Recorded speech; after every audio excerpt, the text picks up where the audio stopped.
చేయాలి ఒక pregnant lady ఎమర్జెన్సీలో అంటే ప్రాణం పోయే పరిస్థితి ఉన్నది తప్పితే కరెక్ట్ అయితే లేదు. మరి హైదరాబాద్కి పక్కకే ఉన్నది మేడ్చల్, కానీ అన్ని మేడ్చల్లో ఉన్న అన్ని నియోజకవర్గాల్లో హెల్త్ విషయం మాత్రం తీవ్రంగా నెగ్లెక్ట్ కాబడింది. చాలా అన్ఫార్చునేట్ ఇది. గవర్నమెంట్ హాస్పిటల్ అయితే ఒక్కటి కూడా లేదు 100 పడకలు. కాబట్టి మేడ్చల్ జిల్లాకు ప్రత్యేకంగా ఒక్కొక్క నియోజకవర్గం చాలా పెద్దగా ఉంది. అందుకే మేము ఆల్మోస్ట్ ఒక్కొక్క రోజు ఒక్కొక్క నియోజకవర్గం పెట్టుకునే పరిస్థితి వచ్చింది. కుత్బుల్లాపూర్ మార్నింగ్ టు ఈవినింగ్ తిరిగితే కూడా స్ట్రెచ్ సరిపోనంత ఉంది. సో ఎవ్రీ కాన్స్టిట్యున్సీలో మినిమం 100 బెడెడ్ హాస్పిటల్ పెట్టాలని చెప్పి నేను ప్రభుత్వాన్ని డిమాండ్ చేస్తూ ఉన్నాను. అందులో గైనెక్ ఉండాలి, అన్నీ ఉండాలి, కానీ 100 బెడెడ్ హాస్పిటల్స్ అయితే ఖచ్చితంగా ప్రతి నియోజకవర్గంలో కూడా పెట్టాలని చెప్పి నేను కోరుతూ ఉన్నాను. అదేవిధంగా ఇక్కడ ఏ నియోజకవర్గం, ఈ 5 నియోజకవర్గాల్లో నేను చెప్పినట్టుగా ఎక్కడికి పోయినా కూడా మిషన్ భగీరథలో వచ్చే నీళ్ళ ప్రాబ్లం ఉన్నది. కొన్ని చోట్ల అయితే వారానికి ఒకసారి వస్తున్న పరిస్థితి. అదే వీరేందర్ వాళ్ళ ఇల్లు ఎక్కడ, కుత్బుల్లాపూర్ సూరారంలో 5 రోజులకు ఒకసారి నీళ్ళు వస్తున్న పరిస్థితి ఉన్నది. ఇక జవహర్ నగర్లో అయితే రిజిస్ట్రేషన్ కాదు, డబుల్ రిజిస్ట్రేషన్, మొత్తం రిజిస్ట్రేషన్ మాఫియా ఉన్న వాళ్ళు ఉంటారు. కాబట్టి అక్కడైతే అసలు నీళ్ళు ఇచ్చే దిక్కే లేనటువంటి పరిస్థితి ఉన్నది.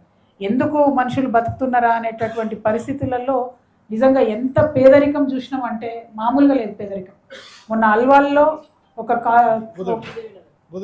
భూదేవి నగర్కు పోతే మల్కాజ్గిరి నియోజకవర్గంలో రైలు పట్ట ఉన్నంత మేర, ఎంత రైలు పట్ట ఉంటే అంత 350 ఇండ్లు ఉన్నాయి.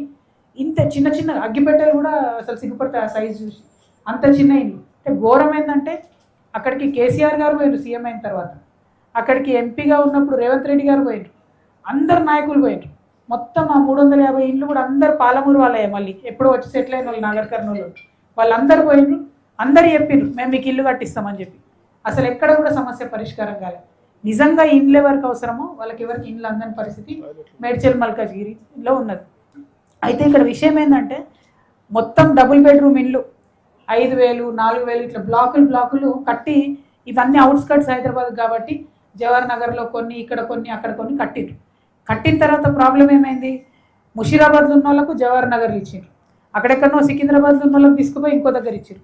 సో అన్నీ ఎక్కడెక్కడ వాళ్ళనో తీసుకొచ్చి ఇక్కడ అవుట్స్కట్స్లో ఇస్తే వాళ్ళు ఎవరు కూడా ఇళ్ళలో ఉండలేరు. ఉండకపోయేసరికి అధికారులు ఏం చేస్తున్నారు, మీరు ఇళ్ళల్లో ఎందుకు ఉంటలేరు, మీ ఇల్లు క్యాన్సిల్ చేస్తామని రోజు పొద్దున్న లేస్తే నోటీసులు ఇవ్వడం.